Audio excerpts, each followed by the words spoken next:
Hi, this is Dr. Satyajit. I will be discussing about the antihypertensive drugs.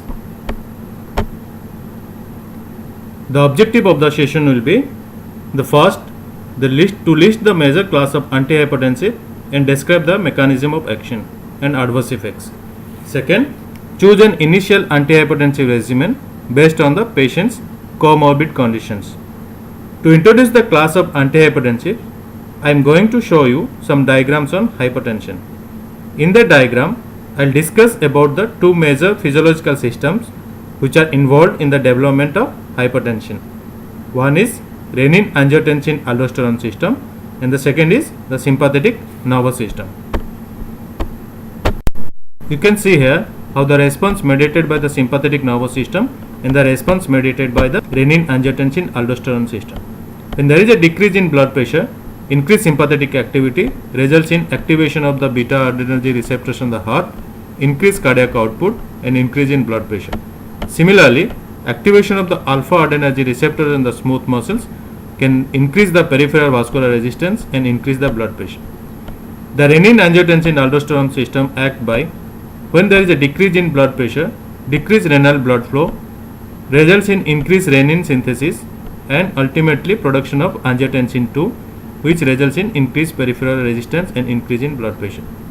The other way, when there is a decrease in renal blood flow, decreased glomerular filtration rate can increase the sodium and water retention and increase the blood volume and increase cardiac output, increase the blood pressure.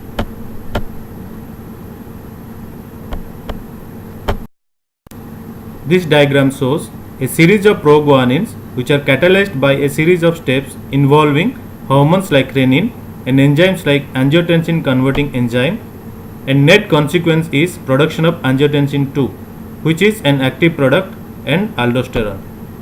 Angiotensin II and aldosterone cause systemic vasoconstriction and increase renal sodium absorption in the renal tubule.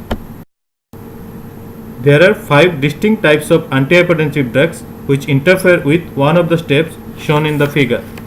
Starting with the two most important, one is the AC inhibitors, the angiotensin converting enzyme inhibitors. They block the conversion of angiotensin I to angiotensin II. There are also angiotensin receptor blockers which block the action of the angiotensin II and which are clinically almost identical to AC inhibitors. Now diuretics like thiazide diuretics, loop diuretics, potassium sparing diuretics, they directly act to inhibit the renal sodium reabsorption.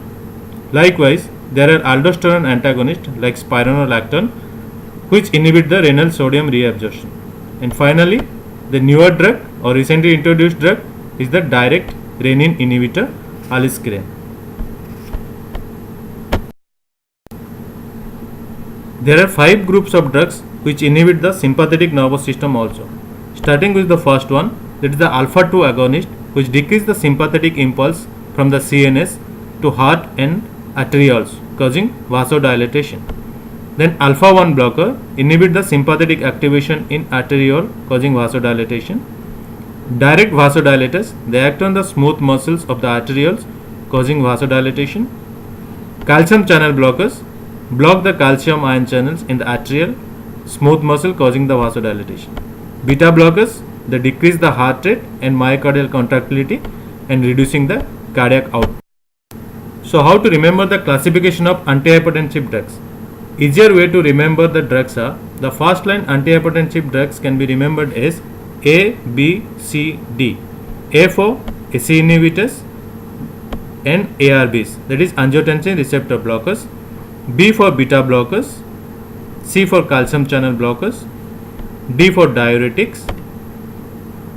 Others, alpha blockers, central sympatholytics like clonidine and methyl dopa, vasodilators, arteriolar vasodilators and arteriolar and venous vasodilators. You can also remember by naming convention and can identify the drug class. AC inhibitors always ends with the suffix P. Pril, that is examples are lisinopril, captopril, enalapril, fosinopril. The most common side effects are the dry cough, renal dysfunction, hyperkalemia, and it is fetopathic also. AC inhibitors are contraindicated in pregnancy. Thiazide diuretics, there is no suffix. You have to remember the drugs. The examples are hydrochlorothiazides and chlorothiazides. The important side effects are hypokalemia, hyponatremia, renal dysfunction, insulin resistance. It increases the hyperglycemia, so should be avoided in diabetes patients. Coming to the third one, that is the loop diuretics. There is no suffix. Furosemide, bumetanide, and the important side effects are hypokalemia and hyponatremia. As compared to thiazide, it doesn't have insulin resistance. Calcium channel blockers are two types, dihydropyridine CCBs and non-dihydropyridine calcium channel blockers. Dihydropyridine calcium channel blockers are, the suffix is dipine. Now, amlodipine, felodipine, nicardipine and nifedipine. The important side effects are constipation, lower extremities edema. The dihydropyridine calcium channel blockers, no suffix, diltiazem and verapamil. The decrease in myocardial contractility and bradycardia. ARBs, they end with sartans like losartans, valsartans, irbesartans, and the side effects is renal dysfunction. Coming to beta blockers, they end with olol. So you have to remember metoprolol, carvedilol, labetalol, esmolol. The side effects are decreased myocardial contractility, bradycardia, fatigue and sexual dysfunction. Alpha blockers, they end with osin, that is terazosin, prazosin, dexazosin, and the side effects are orthostatic hypertension. Now we will discuss about the general treatment principles. The primary benefit from antihypertensive therapy is more associated with degree of improvement in blood pressure and not associated with the use of any one specific drug. The selection of initial monotherapy is by side effect profile and the patient compliance. If the systolic blood pressure is more than 20 mm of mercury above the target, or diastolic blood pressure is more than 10 mm of mercury above the target, then monotherapy is not sufficient. Now, how will you treat a newly diagnosed hypertensive patients? If the patient is younger than 55 years, start with a single drug, ACE inhibitors or ARBs. If not controlled, you can add one calcium channel blockers or diuretics, one of the above two drugs.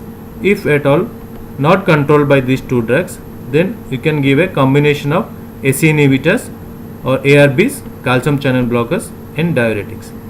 If the patient is 55 years old or older than or black patients, then you can start with calcium channel blockers or diuretics.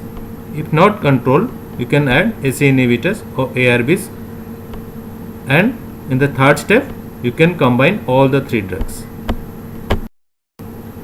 Now, what are the compelling secondary indications for antihypertensive drugs? Diuretics are mostly preferred in hypertensive patients with heart failure. ACE inhibitors are preferred in post-myocardial infarction patients, heart failure patients, chronic kidney disease patients, and diabetes mellitus patients. Non-dihydropyridine drugs are preferred in patients with atrial fibrillations. Beta blockers are preferred in stable angina patients, post-myocardial infarction patients, heart failures, and AFib patients. Nitrates, again, it is preferred in stable angina patients and heart failure patients. The aldosterone antagonists are preferred in heart failure patients. Alpha blocker is not usually preferred as antihypertensive drugs, but patients with benign prostatic hyperplasia, you can give alpha blocker drugs. Hydralazine is preferred in heart failure patients. Then contraindications of antihypertensive drugs. Diuretics should not be used in diabetes mellitus patients because it increases the insulin resistance resulting in hyperglycemia. Non-dihydropyridine or calcium channel blockers like verapamil and diltiazem should not be used in heart failure patients because it results in bradycardia. Beta blockers is contraindicated in DM, that is diabetes mellitus, and COPD patients. Aldosterone antagonist is contraindicated in chronic kidney disease patients, and hydralazine should not be used in stable angina patients. So what to do if initial therapy is insufficient? Either switch to a different monotherapy or adding a second drug is more effective than escalating the dose of the first drug. The risks of side effects may be increased by either adding a second drug or escalating the dose of the first drug. Adding a second drug may result in decreased compliance unless a combination pill is used. So what to do if initial therapy is insufficient? As already discussed, first line combination therapy is generally used. So ACE inhibitors or ARBs should be combined with calcium channel blockers, that is dihydropyridine calcium channel blockers. Example is benazepril plus amlodipine. These are the logical combination of the drugs. Diuretics can be combined with beta blockers, ACE inhibitors and alpha blockers. Beta blockers can be combined with diuretics and alpha blockers. You should take precautions in the combination of verapamil and beta blocker. This is the absolute contraindication. Similarly, calcium channel blockers can be combined with ACE inhibitors and alpha blockers. ACE inhibitor can be combined with diuretics, CCBs and alpha blockers, and alpha blockers can be combined with diuretics, beta blockers, calcium channel blockers and ACE inhibitors. You should remember about antihypertensive drugs. ARBs have identical indications and contraindication to ACE inhibitors, but due to increased cost, it is reserved for patients who are intolerant to ACE inhibitors due to cough. Monitor the serum electrolytes and renal function after increase in dose of ACE inhibitors, ARBs or diuretics because they result in hypokalemia. When using the combination therapy, it is preferable to give at least one medication at bedtime. Thank you.